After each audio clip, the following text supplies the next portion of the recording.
지금 창세기 29장의 개요, 전반적인 개요를 지금 말씀을 나누는 중이에요. 구속을 이룬 주님은 지금 그 영이 되셨고, 그 영의 보내심을 받은 이스라엘 12지파는 야곱의 인생에서는 야복나루를 건너기 전까지의 인생과 야복나루를 건넌 이후의 인생이 지금 이제 그 현격한 차이를 보이고 기록이 되고 있는데, 야복나루를 건너기 전에는 육신으로 오신 예수님의 그 고난받는 인생을 상징한 것이라면, 야복나루를 건넌 이후에는 그 영이 되신 주님께서 그 제자들과 또는 교회와 함께 하시는 생활을 상징적으로 보여주고 있는 거예요. 그 다음에 야곱이 일생을 마칠 때 자기 아들과 두 손자에게 축복하면서 특히 요셉을 축복할 때, 나의 축복이 내 부여조의, 즉 이제 아브라함 할아버지, 그 야곱의 할아버지인 아브라함이나 자기 아버지인 이삭의 축복보다도 더 나은 축복이다, 이렇게 야곱이 말을 했는데, 이것은 성령께서 지자들에게 마지막에 축복하시고 승천하시기 직전에 하신 그런 내용의 말씀을 상징하는 말이죠. 그러니까 성령의 축복을 받는 것이 예수님의 축복을 받는 것이나 예수님의 아버지 율법 하나님의 축복을 받는 것보다 훨씬 더 나은 축복인 것이죠. 그것을 이제 상징하는 거예요. 그 다음에 이제 세 번째 단락은 창세기 29장 21절에서 30절 사이에 기록이 되어 있는데, 여기에서는 첫째 단락에서 계시된 네 떼의 양무리로 상징된 야곱에게 여호와께서 주신 네 여자가 계시되고 있습니다.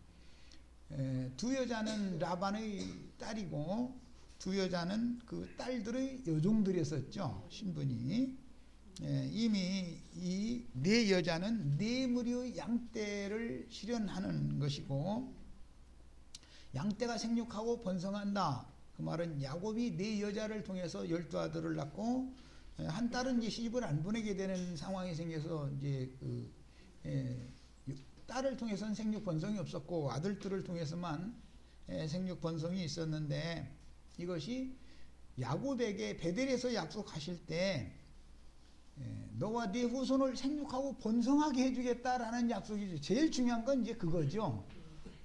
생육하고 번성해서 약속의 땅, 약속의 기업을 상속할 후사들을 낳게 해주는 거, 이제 하나님의 언약의 실현이기 때문에 당연히 씨를 가진 남자만 제시를 해가지고는 밭이 없으면 하나님의 언약이 이루어질 수가 없는 것이죠. 그러니까 이제 지금부터는 한 사람 야곱의 씨를 네 여자의 태에 심어서 생육 번성시키는 얘기, 이것은 한 분 예수 그리스도 그분의 말씀을 모든 믿는 이들에게 전파해서 온 땅에 교회들을 세운다, 그것을 상징하는 것인데, 사람들은 이런 성경의 이치를 왜곡시켜 가지고 자기 말을 갖다가 하나님 말씀에 섞어 가지고서 이게 이제 덧부린다 그러죠. 그런 짓을 두렵지 않게 하고, 심지어 어떤 자는 이제 자기를 따르게 하고 자기를 바라보게 하고 자기가 천국의 아들인 것처럼 이제 이런 짓까지 막 함부로 해버리죠. 그거는 뭐냐, 나는 구약시대에 하나님의 선지자들이 여호와의 종의 신분을 지켰던 것과 신약시대의 사도들과 선지자들이 나는 그리스도의 종이다, 이렇게 종의 신분을 지키는 걸 너무 그 이치를 모른다는 거예요. 종이라는 것은 양무리를 얻어서 그 본 주인에게로, 하나님께로, 모든 생명의 원천 근원자이신 하나님께로 되돌려드리는 그런 중매쟁이 노릇을 하라는 건데, 자기 하늘을 삼아버리려고 하는 그런 관념이들 있죠. 이런 것이 이제 혼동되고 있기 때문에 목회자들은 많지만 다 보면은 그냥 중에 누구 어떤 신자 하나나, 특히 이제 돈풍이나 있고 좀 이런 사람들은 좀 속된 표현이지만, 그런 사람들은 그 사람 비유 맞춰주느라고 혹시 그 사람 나갈까 봐서 불안해서 못 살아. 부부 관계라면은 아내가 시장을 가든 또 다른 데를 가든 믿음으로 살아야지. 그놈하고 아내가 어디 갔는지 불안해서 못 살으면 그 어떻게 결혼 생활을 해. 그래가지고 어디 갔다가 볼 일이 있어서 뭐 오늘 저녁에 반찬거리 좀 저녁 먹을 거 사러 갔다고 나갔는데 그러다 보니까 머리 좀 자르고 가야 되겠네. 생각나서 가서 몇 시간 앉았을 수도 있고 그런 것이지. 변수라는 게 사람이 산 사람 돌아다니는데 아니 누가 하나 들어왔는데 없는 사람 들어오면 저 뒤에 앉았더니 나갔든지 맘대로 하라고 이래버리고 돈풍이나 있는 사람 들어오면 막 일이 올라오셔서 막 이러고 급신거리고 혹시 그 사람 나갈까 봐서 그 사람이 무슨 말을 하는지 그거 눈치 보느라고 한껏 때문에 그러면 그건 하나님의 종이 아니다 이거예요. 그거는 그 속에는 뭐예요? 자기 양 삼고자 하는 야심이 가득해서 그 사람 안 놓치려고 그러다 보니 말씀이 제대로 풀려나가겠어요? 그 사람 비유 맞히는 소리 쪽으로 자꾸 말씀 강론을 그쪽으로 풀어나가게 마련이지. 그런 것을 일러서 가라지씨를 덧부리는 자다. 사탄이 보낸 사자들이다 이거예요. 그게 다. 사람의 비유를 사람의 눈치를 보면은 어떻게 하나님의 일을 해? 하나님 눈치를 봐야지. 그죠? 오늘은 어떤 지체에게 이것은 양심의 뜨끔한 것을 느끼도록 강한 말씀을 증거하고 와라 그러면 네 하고 허라는 대로 뒷 문제는 하나님 손에 맡겨버리고 아니 하나님 보실 때 이건 오늘 혼내야 되겠다 싶으면 혼내는 말씀 해야 되는 것이지. 막 하나님 허락했는데 그 말씀을 이쪽으로 돌리고 저쪽으로 돌리고 꼬아가지고 막 사람 귀를 긁어주는 말에서 축복이 있을지어다고 돌아가게 만들면 임신은 기분이 좋을지 모르지만 그건 더 이상 하나님이 좋은 게 아니다 이거는. 이런 것을 알아야 된다. 사람들이라는 건 본성이 원래 좋은 소리만 듣는 것을 원해요. 나부터도 그래요. 나부터도. 심지어 제일 가까운 아내인데도 뭔가 좀 똑같은 말을 하는데 속에서 뭔가 조금 꼬라진 말을 하면은 벌써 영이 딱 알거든. 그래가지고 당신 왜 그래? 같은 말이면 좀 좋게 들리게 좀 해줄 수 없어? 그러면 나 골랜 거 아니래 또. 물어보면 또 골랜 건 또 아니래. 그런데 내가 보니까 골랬어. 근데 가만히 생각해 보면 내가 엊그제 일이 그때서 생각이 나. 그래 그걸 가지고 내가 안 풀어줘서 저러는구나 이제. 그래서 사람은 남자는 좀 둔하거든. 그러면 그걸 직설적으로 얘기를 아니 이렇게 당신이 이렇게 엊그제 한 것이 나 영 마음에 걸려가지고 아직도 해결이 안 된다 이래버리면 쉽게 알아듣고 그래? 그러면 내가 그때 당신 그 마음에 상처 입혔는가 봐. 그럼 잘못했네. 이 사람 이제 그만 풀게. 이래버리면 다 해결이 될 놈의 일을 가지고 말은 않고서 그냥 꼬라져가지고서는 그렇게 지내면 그건 부부가 아니죠. 부부가 뭐 방귀 뀌는 얘기는 하지 말라 했으니까 안 할게. 아니 아내가 남편이 방귀 낀다고 흠잡으면 내관이요 그게? 그건 내관도 아니죠. 그게 무슨 놈의 내관이야. 뭔 얘기하다가 뭐 그쪽으로 갔나 모르겠네. 그 여자들 얘기를 하다 보니까 이제 그랬는데 기왕이면 그 네 여자들 중에 라헬과 같은 그런 여자가 되는 것을 우리는 추구해야 되겠다. 이 땅에는 많은 천지사방의 교회들이라는 건 많지만 주의 성령께서 정말로 사랑하는 끝까지 사랑하는 그 이제 예수님이 오실 때 자기 사람들을 사랑하실 때 끝까지 사랑했다. 그게 라헬 얘기를 하는 거잖아요. 지금 야곱이 라헬을 그렇게 사랑한 거잖아요. 죽음을 앞두고 나서도 라헬 얘기를 또 하잖아요. 그만큼 야곱의 마음속에는 라헬이 들어있는 것이지 레아나 종들이 들어있는 게 아니야. 그러니까 껍데기만 가서 레아는 자식은 막 오늘 자식 넷을 연거푸 낳는 얘기 나왔는데 그동안에 라헬은 하나도 못 낳아. 그런데 그냥 레아는 막 아들을 쑥쑥 낳는 거예요. 그런데도 야곱의 마음속에는 라헬이 들어있지 레아가 들어있지 않아요. 뭐 우리는 뭐 이제 한 남편이 한 아내만 이렇게 살기 때문에 이런 그 내용을 잘 모르지만 사람은 남편과 아내 하나님이 짝져서 몸을 한 몸이 되게 하고 한 머리 안에 있게 하고 이렇게 만들어 놓으면은 숨소리만 들어도 눈을 어떻게 뜨는 것만 봐도 그 사람 속을 다 알아버려. 그래야 부부간인 거요.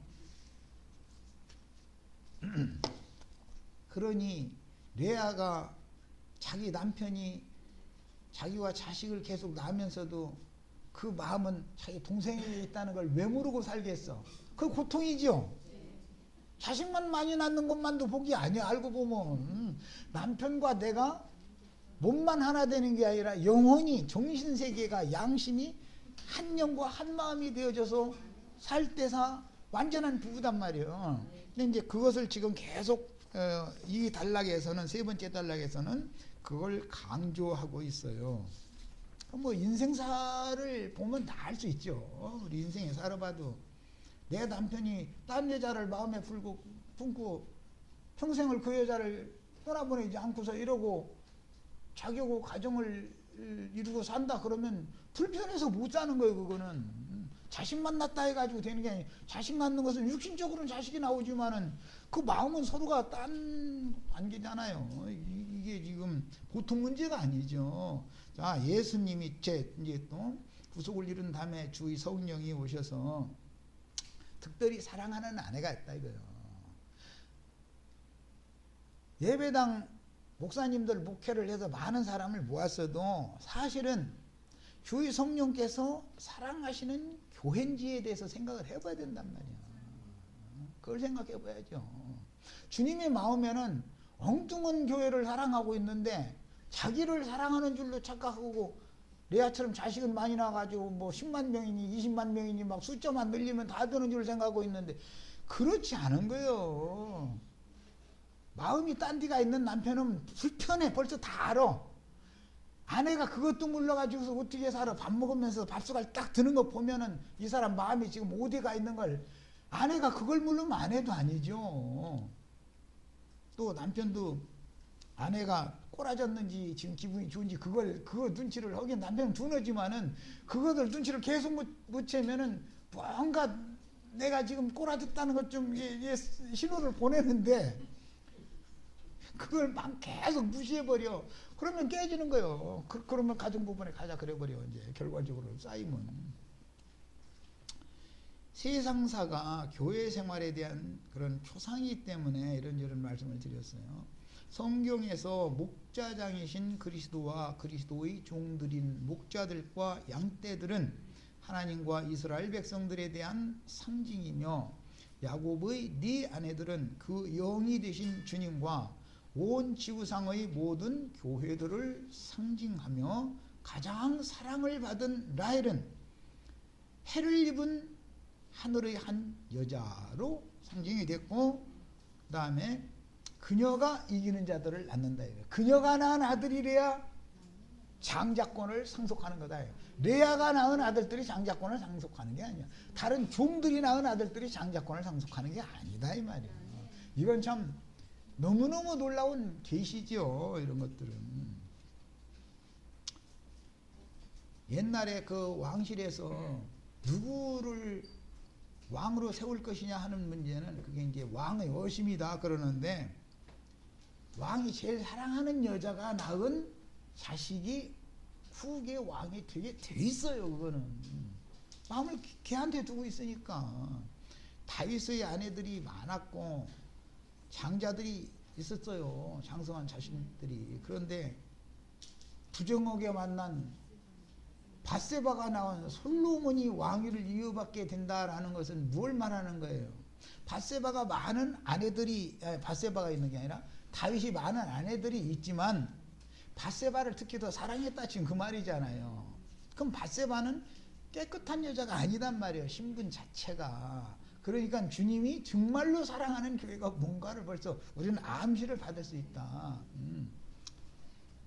이미 창세기에서 이런 예표가 나오기 때문에 성경이 이렇게 풀려나가는 거예요. 세리와 장교와 보든 깊이 뉘우치고 돌이킨 죄인들이 구속받아서 주님 앞에 절대적인 사람들이 모인 그런 교회야 해를 입은 하늘의 여자가 되고 그 여자가 낳은 아들들이래야만 장자권자가 되는 것이단 말이야. 이것이 성경 이야기예요.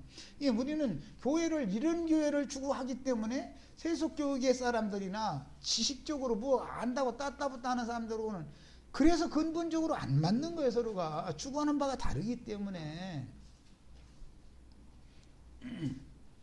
위에서 개요를 간략하게 정리한 바와 같이 창세기 29장은 아버지 이삭에게 장자의 축복을 받은 야곱에게 기름을 부으시고 언약을 맺으신 여호와의 계획과 목적을 이루시려고 야곱의 인생에 개입하셔서 그의 삶을 통해서 실현하시는 하나님의 절대적인 주권적 섭리가 계시되고 있는데, 야곱이 이스라엘이 되는 것은 인자 예수께서 구속을 이룬 후에 그 영이 되어 교회들을 통해서 언약을 이루실 것임을 예시합니다. 그러므로 나의 새 이름을 그의 위에 기록하여 주리라. 그 말은 야곱이 이스라엘이 된 것과 같은 새 이름, 그러니까 예수님이 또 다른 보혜사 진리의 영이라는 이름으로 다시 오시는 것을 지금 말한다 이 말이에요.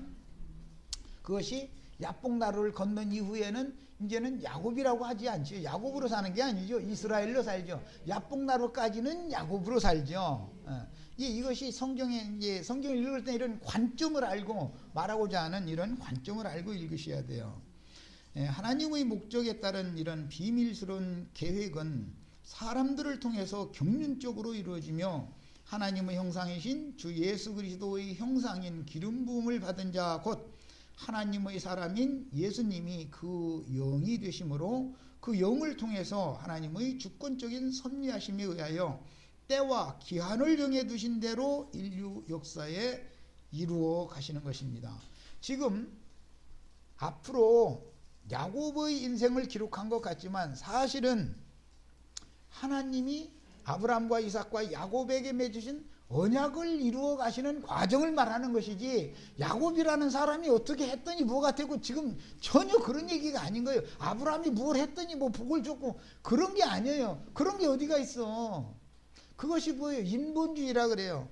내가 먼저 하나님을 위해 뭘 위해 드리면 하나님은 나에게 갚아줘야 되는, 하나님을 빚쟁이 만드는 신앙, 이것은 인본주의라 그래요. 그게 아니에요. 하나님이 무슨 경로를 통해서든 형제 자매님들에게 말씀으로 찾아오셔서 전도를 하게 하셨고, 전도 말씀을 처음에는 무엇인지 알도 못하고 그냥 뭐 대부분 어디 가면 말씀 좋으니까 거기 가보자라든 이런 식으로 해서 사실은 처음에는 전도 받아요. 세상 사람이 그냥 전도 받아서 오는 거니까. 계속 교회 생활을 하는 가운데 어느 날 말씀이, 믿음이 정말 온단 말이야. 그러니까 예배당에 모였다고 해서 거듭난 게 아니죠. 세상 사람인 경우가 대반도 넘지요 뭐. 사실은 말씀이 깨달아지기 시작하면 그때서 거듭난 거단 말이야. 이게 싹이 저 씨가 땅속에서 이게 발화가 탁 돼서 이게 땅 밖으로 나오는 거, 이런 것과 같은 이치이기 때문에, 그래서 말씀을, 이런 우리가 지금 교회에서 증거하는 이런 말씀을 듣고 이것이 아멘이 되어지고 수용이 된다는 뜻은 그 말씀씨로 났기 때문에 그러는 거예요.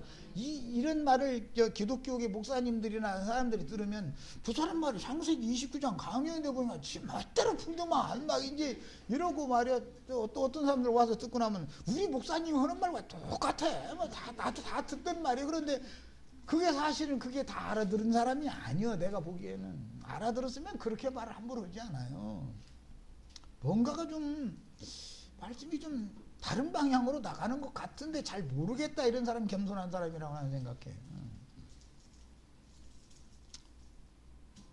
듣는 귀라는 것은 오랜 시간이 지나야 열리기 마련이고, 들리기 시작해야만 말씀이 점점 한 가지 고다리가 끼워져야 그 다음에 거기에 연줄 따라서 쭉 흐름을 따라서 알게 되는 것이지, 이것이 어느 부분에서 단절되어 가지고 뭐 히브리어 단어 사전 뜻이 어떻고 이제 이쪽으로 빠져버리면 거기서 딱 끝난 거예요. 더 이상은 흐름이 없는 거예요. 이거는 광야에서 만나를 먹이시고 광야에서 메마진 반석에서 나오는 물을 마시게 해주시고 하는 것이 이제 목양 방법인데, 주님의 목양 방법인데, 창세기 29장에서는 양무리가 초원에서 풀을 뜯고 음식을 먹는 거예요. 상징이에요. 풀을 뜯고 우물가에 와서 물을 목자들이 길어줘야만 마시는 거예요. 풀이 있는 초장으로 목자들이 인도를 해줘야 되는 것이고, 이제 이것이 이제 사역이라고 그래요. 그런데 그 사역자를 만드는 일이 그게 그냥 몇 년 공부를 하고 뭐 신학 공부 몇 년 해가지고 뚝딱 해서 뭐 안수받고 그런 얘기가 전혀 아닌 거다. 이거는 하나님의 손에 의해서 많은 과정을 거쳐야만 하나님이 당신의 종으로 세우셔서 쓰실 수 있는 것이고, 아무 때나 나가서 따따붙다 한다 해서 되는 것도 아니고, 이때는 이 나팔을 부려야 되고 저때는 저 나팔을 부려야 되고 다 때와 시기에 맞춰서 할 줄을 알아야 된단 말이야. 하나님은 그걸 훈련을 시키는데 야곱이 20년이라는 기간을 걸린 거 아니에요 지금. 그런데 어떤 사람은 뭐 10몇 년 신학 공부했다는 소리는 들었지만 야곱처럼 20년 신학 공부했다 소리는 난 못 들어봤어. 그건 신학으로 되는 얘기가 아니죠. 하나님께서 언약을 맺으시고 계시, 베델에서 보여주신 계시 그 이상을 그 자신에게 실현시키는 거예요. 먼저. 그리고 나서 그를 보내는 거예요. 그럼 자기가 보고 들은 것을 가서 얘기할 수밖에 없죠. 예를 들어서 뭐 군대 갔다 오면 사람들이 말이 많아져요. 왜냐하면 집에서 늘 만나던 사람들과 보고 들은 것과 다른 어떤 걸 보고 들었기 때문에 그 얘기를 막 해주고 싶은 거예요. 외국 여행 한 번이나 갔다 오면 하고 싶은 얘기가 많잖아요. 보고 들은 거 있으니까. 보고 들은 것이 없는데 쓸데없는 소리 했으면 거짓 선지자라고 그러죠. 하나님 보낸 사람이 아닌데도 그럴 수가 있다는 거예요. 그거는 거짓 부령이요. 옛날 내가 그 얘기 뭐 가끔 했지만, 옛날 70년대에 구로동 닭당집에서 살던 아가씨들 말이요. 미싱이나 날마다 돌리고 그때 큰 지금은 뭐라고 해요? 디지털 단지? 가 있었는데 그때 당시에 피어 공장이 있었거든. 그게 굉장히 가죽옷 만드는 유명한 그 회사 이름도 이제는 잊어먹었구만. 거기 아주 아가씨들이 어마어마하게 많이 있었거든. 대부분 보면 저 전라도에서 온 이제 아가씨들이었는데, 그 주위에 그랬는데 그 닭장집이라고 해가지고 그냥 이만큼 해가지고 그냥 잠만 겨우 자고 나오고 그냥 신발 벗을 자리도 없는 그런 방 놓고 새 놓고 살던 사람들 때문에, 거기서 고생만 하다가 명절 때 되면 이제 시골을 가면은 남대문 구경도 안 해본 사람이 남대문을 갔더니 문이 이만큼 높아가지고 웬만큼 거기 남대문 지나가도 못 온다고 이래서 하면은 시골에서 그냥 순진하게 잘하던 아가씨는 진짜 그런 줄 아는 거예요. 그런데 진짜로 가본 아가씨가 내가 잘못 봤나? 눈이 이렇게 비비고 있고 똑같이 그 공순이 아가씨인데 자기가 보니까는 그 눈이 없었거든. 그런데 가보지도 않는 지 친구는 막 눈이 이만했다 자꾸 막 그러면은 내가 잘못 봤나고 본 사람도 의심할 정도야. 그런데 안 본 사람이야. 그럼 그 사람 말이 무조건 목소리 크니까 이기는 거죠. 그렇다고 해버리죠. 이게 뭐예요? 다른 복음 전하는 자들은 언제든지 목소리로 이기는 거예요. 목소리로 해가지고 사람들 뭔가 호기심을 갖게 만드는 능력이 있어. 참 그 재주도 참 묘한 놈의 재주가 있어서 약간 뭘 진실대로 얘기해. 나는 사실 서울 가서 했지만 그냥 시간도 없고 놀러갈 시간도 없고 놀러가려니 돈 들고 없고 그냥 날마다 그 가죽공장 거기서 미싱이나 돌리고 그러다가 지금 명절이라 휴가 맞춰서 지금 이렇게 왔다고. 그렇게 정직하게 얘기하면 자기 전라도 말로 쪽팔려 있거든. 그러니까 그냥 막 엉뚱한 소리를 해야 되는 거야. 그 사람이 목회를 자존심으로 하는 게 아니잖아. 하나님이 보여주신 것, 들려주신 것을 그대로 가서 전하면 자기 할 일 다 하는 것인데 왜 쓸데없는 그 자기를 앞세우고자 하는 그런 것이 있어서는 안 되겠다. 벌써 누구의 어떤 말을 듣고 가르침 받을 때는 우리 지체들은 성경에 그러한가에서 성경을 먼저 상고하셔야 되고 그 다음에 영을 분별할 줄 아셔야 돼요. 영을 분별하는 게 얼마나 중요한지 몰라. 잘못 빠져들어갔다가는 새떼의 그 약물이 목자들처럼 펑펑대고 놀아. 지금 해가 중천인데 와서 그런 놈들 만나면 큰일 나. 말을 좀 거칠게 해서 미안합니다. 사실은 뭐 예수님은 놈들이라고 하지 않고 뭐 뱀새끼들이라고 그랬으니까 뭐 더 심하지 뭐 나보다는. 한 사람 야곱의 일생은 자신의 의지와 자신의 생각에 따라서 사라지는 것 같지만 내가 그걸 원하니까, 내가 라헬을 사랑하니까 뭐 7년을 막 수일 지나는 것처럼 이렇게 며칠 지나는 것처럼 했대잖아요. 흥이 젊을 때 우리 다 연애해봤죠? 안 해봤나? 대답이 없는 분들은 중매에서 했으니까 잘 모르겠지만, 중매에서라도 일단 어쨌든 약혼하고 나면은 자꾸 사모되잖아. 우선 더 만나보고 싶고 그렇게 돼요.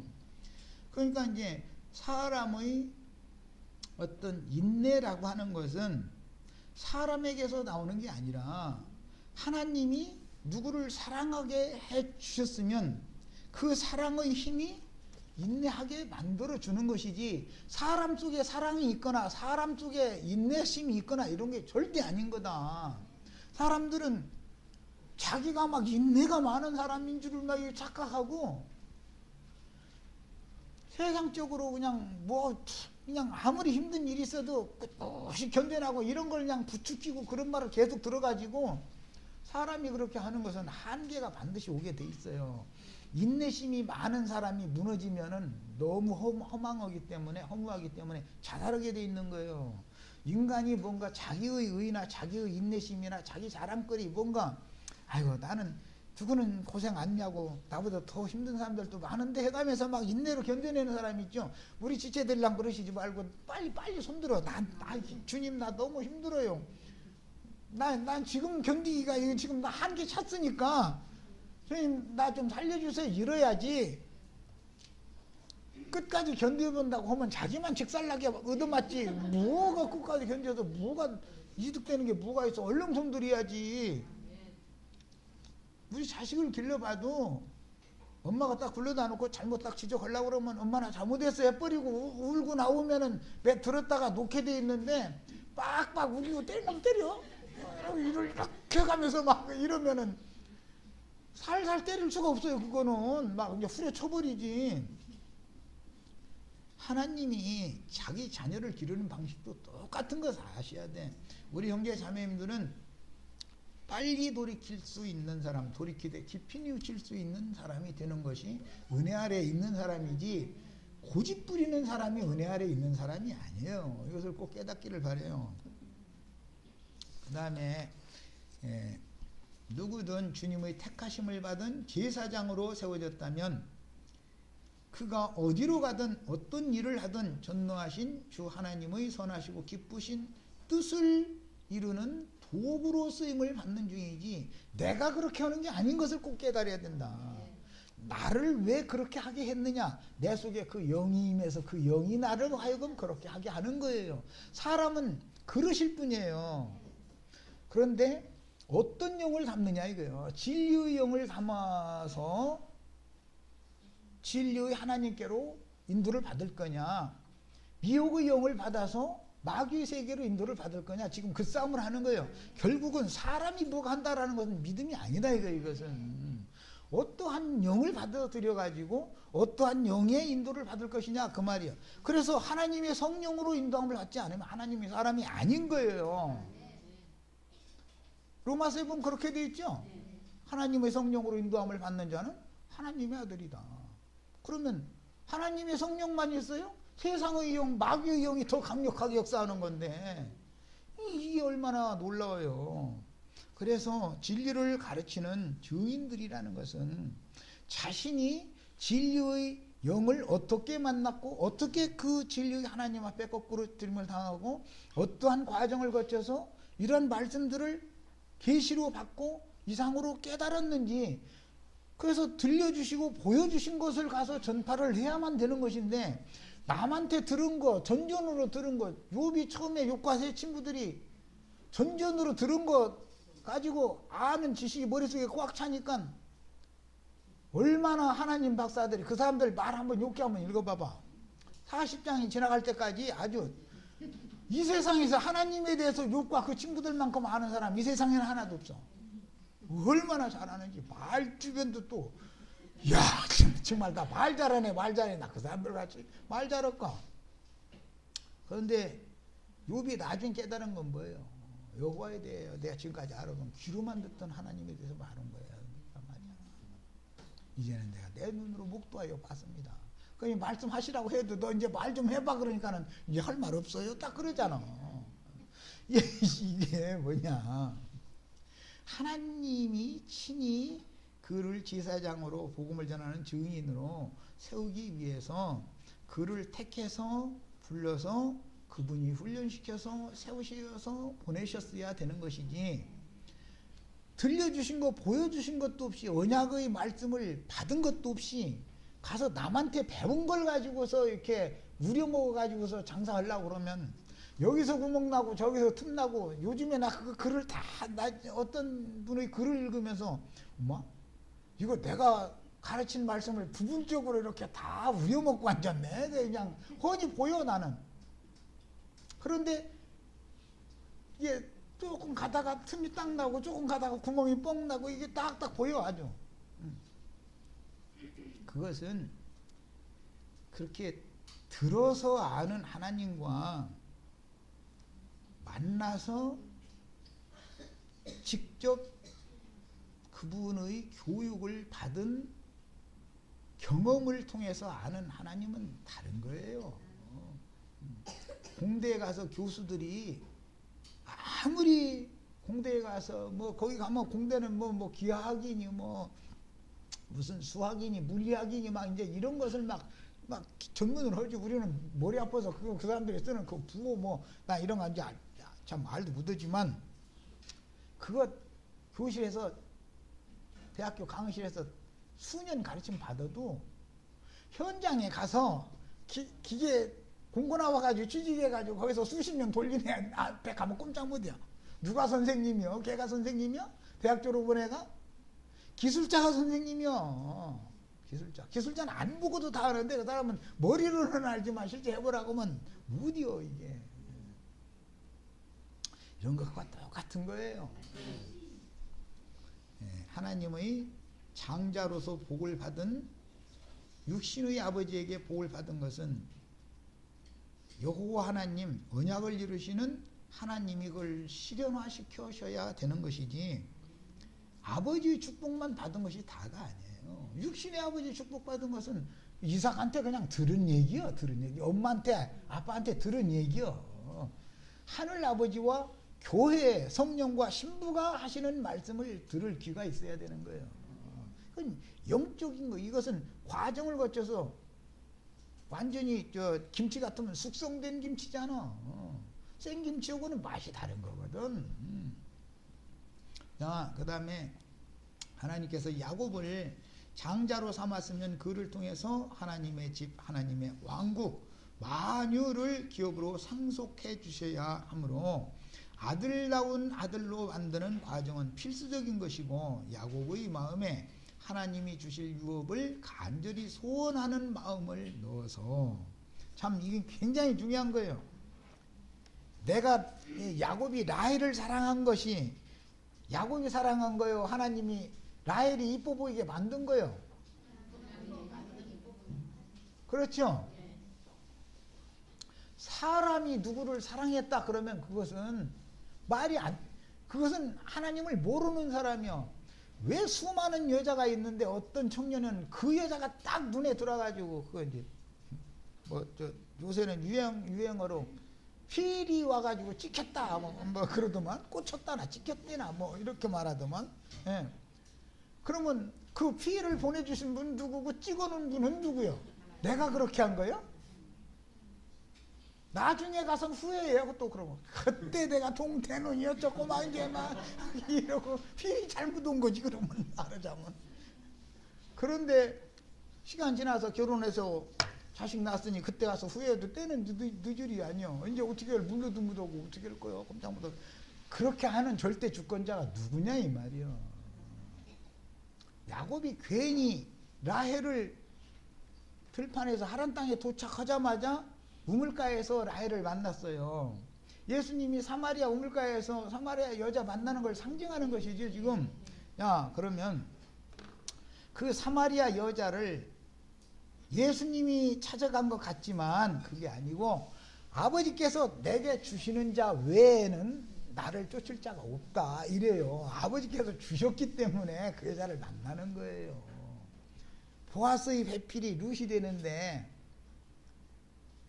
룻과 보아스를 그 장소 그 시간에 만나야 돼. 어제 만나면 이쁘게 안 보여. 만약에 라헬을 어제 만났다, 시간이 틀렸어. 그리고 그 우물이 아닌 다른 어떤 데서 만났어. 그러면 이게 필이 안 꽂혀. 필이 안 꽂히는 거예요. 시간과 때와 장소와 모든 상황을 딱 조율을 해가지고 그때 딱 만나게 만드는 게 누구요? 하나님이 하시는 것을 믿으시란 말이에요. 그러는 거예요. 그래서 이제 우리는 이런 걸 통해서 하나님의 절대 주권을 배운다 말이야. 믿음이라는 건 뭐예요? 모든 것의 주제자가, 만유의 주제자가 주인이 주님이시고 그분의 마음에 원하는 대로 모든 것을 행하시는 분이다라는 것을 믿는 거예요. 내가 어떤 아내를 만난 것이 우연이 아니라니까, 내가 그 자식 낳고 싶어서 그러는 게 아니라니까. 자식이 말이야 말 안 듣고 속세질 때 되면 엄마 왜 나를 이렇게 혼내고 날마다 그러려면 나누라 했어 누가? 이제 그런데 엄마는 할 말 없으면 어떻게 해요? 나도 너 같은 놈 낳고 싶지 않았어 그래요. 근데 그냥 생겨도 안 거예요. 그럼 누가 그걸 한 거예요? 엄마도 맘대로 한 게 아니고 그 태어난 놈도 지 맘대로 된 게 아니고 누가 했다는 거예요? 생명의 주인이 한 거잖아요. 지금 그 대화 속에 이미 그게 다 들어있는 거잖아. 이런 것이다 이거예요.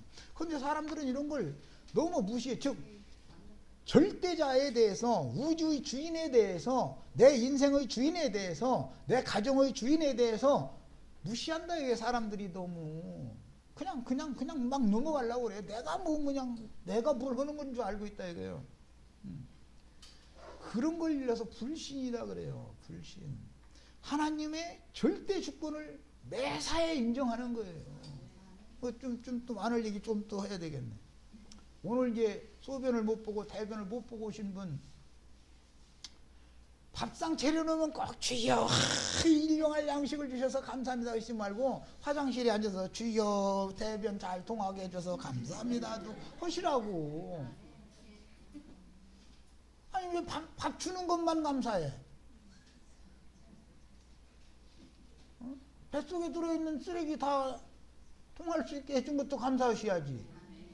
그 숨 쉬고 살 때마다, 숨 한 번 쉴 때마다 주여 맑은 공기 주여 감사합니다 이래야 되는데, 종교인들이라는 것은 어떤 자기가 생각하고 있는 하나님의 어떤 행사를 제한을 딱 해버리고 하나님의 만유, 하나님의 절대 주권, 우주의 주관자, 이것을 넓은 하나님, 깊은 하나님, 높은 하나님에 대해서 인정을 안 해버려. 자기가 기분 내키는 부분까지만 인정하려고 그래.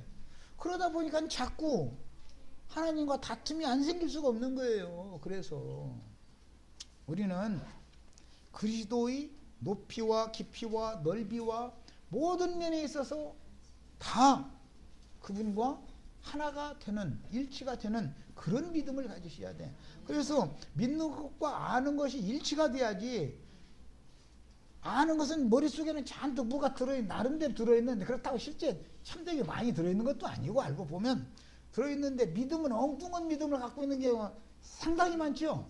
함께 대화를 해보면은 아는 것과 믿는 것이 너무 상반되는 경우가 너무 많아요.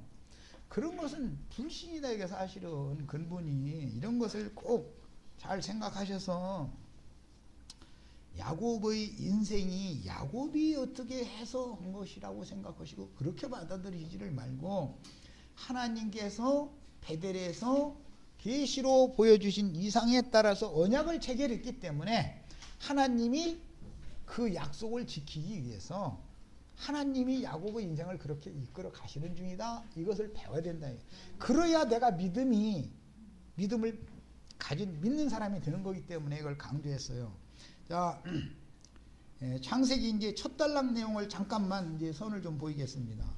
29장 1절로 9절 같이 읽습니다. 컨윤곽은 다 말씀을 드렸고 29장 1절로 9절까지 읽습니다.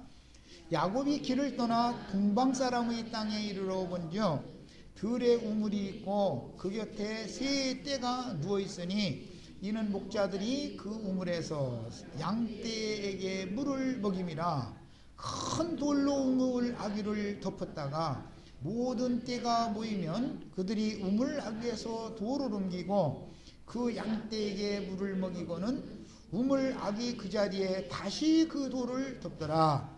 야곱이 그들에게 이르되 내 형제여 어디서 왔느냐? 그들이 이르되 하란에서 왔노라. 야곱이 그들에게 이르되 너희가 나홀의 손자 라반을 아느냐? 그들이 이르되 아노라. 야곱이 그들에게 이르되 그가 평안하냐? 이르되 평안하니라. 그의 딸 라헬이 지금 양을 몰고 오느니라. 야곱이 이르되 해가 아직 높은즉 가축 모일 때가 아니니 양에게 물을 먹이고 가서 풀을 뜯게 하라. 그들이 이르되 우리가 그리하지 못하겠노라. 때가 다 모이고 목자들이 우물 아귀에서 돌을 옮겨야 우리가 양에게 물을 먹이느니라. 야곱이 그들과 말하는 동안에 라헬이 그의 아버지의 양과 함께 오니, 라헬의 양이 아니죠. 친정아버지 양이에요. 또 여기 우리 여기 홍영재 따님 또 친정위에서 또 이제 일하지 말라 해서 또 이럴까 하면서 근데 그러지 말고, 지금 그 얘기가 아니고 잘 부모님 말씀 잘 듣고 잘 자라면 때가 되면 좋은 사람 만나서 혼인을 시키면 당연히 그 자식을 낳으면 아버지의 자식이니까, 어머니의 자식이니까 나에게 돌아올 분깃이 당연히 있게 마련이에요. 그거는 이제. 그런데 이것은 지금 셈족의 문화에서는 시집갈 때는 뭘 잘 주지 않았다라는 거예요. 아들에게만 많이 주고. 그런데 이제 뒤에 그 사사기 여호수아서 뭐 이런 데 보면은, 특히 사사기 보면은 그 윗셈과 아랫셈을 그 딸들에게 기업으로 주는 얘기 나오죠. 그 이제 그들의 생활에서는 목축업을 하는 사람들의 그 생활에서는 거칠고 황량한 들판에 그 생수의 우물이라는 것이 생명샘이단 말이에요. 그게. 그 이제 이런 말씀에 근거해서 나중에 이제 성경을 보면 계시록 마지막에 결론적으로는 성령이신 주님이 성령과 신부의 오라 하는 말씀을 통해서 생명수 샘으로 인도하신다 이렇게 돼 있어요. 생명수 샘이라고 하는 말을 잠언서에 보면은 여러 구절에서 그 아내를 그 동산에 덮은 우물이니 뭐 열린 우물 덮은 우물 얘기하고 그 아내를 일러서 생수의 샘이라고 그러죠. 응? 생수의 샘이 흘려서 문 밖으로 나가지 않도록 하라 이제 이런 말이 나왔죠. 그 아내가 남편을 존경하고 사랑하는 마음이 외간 남자를 향하지 않도록 아내 간수를 잘해라 그런 말이에요. 그게 표현을 이 셈족의 언어 관습이 이렇단 말이야. 아내는 남편에 대해서 동산의 우물이단 말이야. 그 우물물이 집 밖으로 흘러나가게 하지 말라. 그 말은 남편의 책임을 다해라 라는 말을 우리나라 말로 하자면 그 말이에요. 그런데 아내를 소홀히 하면은 너는 생수의 물을 집 밖으로 흘러나가게 하는 자다 이런 표현이단 말이야. 그러니까 이제 생수의 그 원천 생수의 근원은 예수 그리스도잖아요. 그 예수 그리스도의 생수가 뿜어나는 곳은 교회의 모임을 말하는 것이다 이 말이에요. 교회 모임. 이게 에덴 동산하면 교회를 상징하는 거예요. 상징이요 이것이. 그래서 동산 중앙에서는 생수가 흘러나와요. 그 생수의 근원은 원천은 여호와 자신의 말씀이다 이 말이에요. 여호와의 영이에요. 이런 것이 다 뭐냐, 사람과 그리스도와의 관계를, 그리스도와 교회의 관계를 이렇게 비유로 말한다. 자, 우물가에 양무리가 다 모였다. 그 말은 지금 교회 모임에 천지 사방에서 모여서 말씀을 들으러 왔다. 그걸 상징하는 말인 거예요. 자, 여기까지 일단 하겠습니다. 시간이 다 됐으면.